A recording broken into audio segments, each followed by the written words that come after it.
Magandang umaga po sa inyong lahat. Merry Christmas. Batiin niyo muna yung inyong katabi. Merry Christmas. Yan, para magising tayo. So our Christmas season ends tomorrow, the feast of the baptism of our Lord. So until tonight and tomorrow, we can still greet each other a Merry and Blessed Christmas. You know, a few months ago, as I was scrolling my Facebook, I always chance upon this movie scene, no?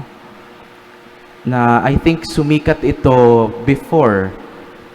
At yung cut version, magkausap yung babae at yung lalaki. Sabi nung babae, ganito, try lang natin. Then if it doesn't work, at least we tried. Kesa naman pag matanda na tayo, doon pa natin maisip na, what if? You know, this line became very famous. And it was being shared by many friends, especially the young people. When I entered the college seminary to take up philosophy, the motto of our seminary was Venite et videte, or in English, come and see. Para bang sinasabi na subukan mo lang, halika, try mo lang, and then kung hindi talaga para sa'yo, edi no regrets, at least you tried. Wala naman na sayang. At least nasubukan mo, hindi ba? And you know, marami akong kilala na mga naging pari just because of this thought. Sinubukan lang nila, nag-apply sa seminaryo, nakapasa, nag-try lang, at naengganyo sa isang simpleng bagay. Then everything falls to its proper place. Naging pari sa bandang huli. At siguro, you know, my dear friends, yung iba din po sa atin ngayon dito, baka ganun din yung inyong mga istorya. Nag-apply kayo sa entrance exam ng inyong college degree, di nyo naman talaga gusto sa umpisa, pero nakatapos sa bandang huli. Nag-apply kayo sa trabaho, sinubukan lang, nagtingin-tingin ng mga job offers. Kung makapasa, edi okay. Kung hindi, hanap ng iba. But look at you now. 5 years and that work. 10 years, 15 years, 30 years. Dear friends, we heard in the gospel today the journey of the Magi to Bethlehem. Naglakbay po sila papunta kay Jesus.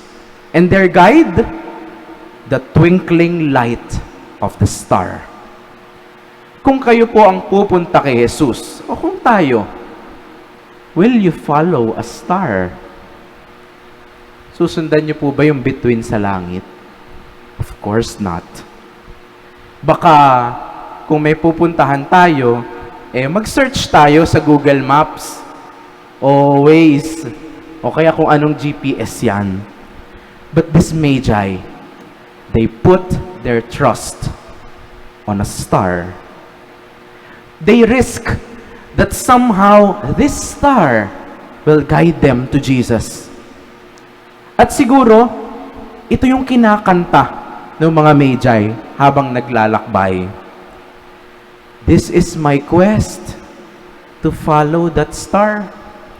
No matter how hopeless, no matter how far, to fight for the right without question or pause, to be willing to march into hell for a heavenly cause. Kung iisipin po natin, their journey seems like an impossible journey. After all, they just relied on a simple light, on a simple star, but they risk anyway.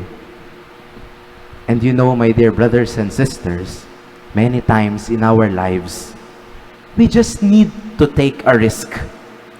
Look at that light and follow that star. Madalas po, maraming opportunities ang binibigay sa atin ng Diyos. Pero dahil nauunahan tayo ng takot, hindi tayo nagtatagumpay. Maraming pagkakataon ang nasasayang natin dahil ayaw nating gumalaw. At maraming chances ang pinagkakalob sa atin, pero sayang lang dahil pinanghihinaan tayo ng loob. May isa pong philosopher, ang sabi niya, minsan, kailangan lang natin mag-leap of faith. Isang maiksing talon, isang malaking hakbang. Kailangan daw natin yung isang hakbang na yon, pero ito yung hakbang na may pagtitiwala. Hindi po ito madali. Ito yung hakbang na napakahirap. Ganun po, di ba, pag nag-uumpisa tayo sa isang bagay, o kaya pag nag-uumpisa tayong magsulat, usually the first sentence is the most difficult one. At itong leap of faith, ito yung hakbang na sobrang risky at tila hopeless. Kasi hindi natin alam yung outcome. Hindi natin alam kung may kasiguraduhan ba sa bandang huli. At sa panahon natin ngayon, gusto natin mataas yung success rate. Pero itong leap of faith, hindi natin sigurado. At ito yung hakbang na madalas pinagpapasa Diyos natin. Yung sinasabi natin, bahala na si Lord dito, bahala na si Batman. Kasi hindi natin alam ang ending. Wala tayong idea. Kaya, mga kapatid, kung kayo po ay naghahanap ng sign sa buhay nyo ngayon para mag-leap of faith, baka ito na yon. Baka kailangan lang nating humakbang at magtiwala. Dear friends, the Lord is telling us today, follow that star. That small light in your heart na minsan ay tila aandap-andap pa. Try mo lang. Then if it doesn't work out, at least you tried. Kesa naman paghuli na ang lahat, doon mo pa maiisip na, what if? Amen.